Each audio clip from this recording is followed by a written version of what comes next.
The overcast foot is sometimes called an overedge foot.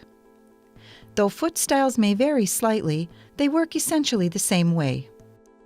This foot is used to add a seam finish at the edge of a seam allowance. It can also be used to sew a seam while at the same time sewing an edge finish.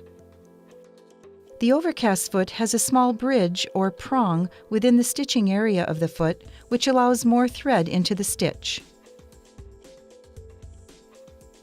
There is also an extension at the front for guiding the edge of the fabric for sewing seams or seam finishes.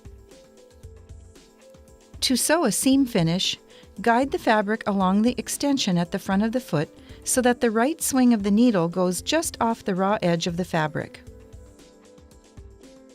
You can use a zigzag, multi-stitch zigzag, or an overedge stitch. Sewing seam finishes is easier if done before sewing the seam itself. When the sewing is completed, the stitches and fabric will lay smoothly. Press when finished. To sew a seam and seam finish simultaneously, set the machine for an overedge or slant overedge stitch.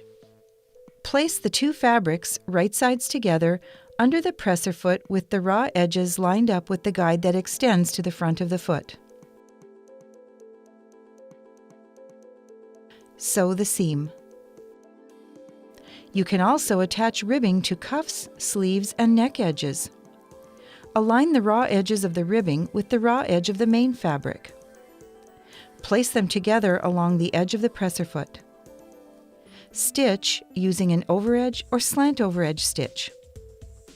Simply stretch the rib as you sew.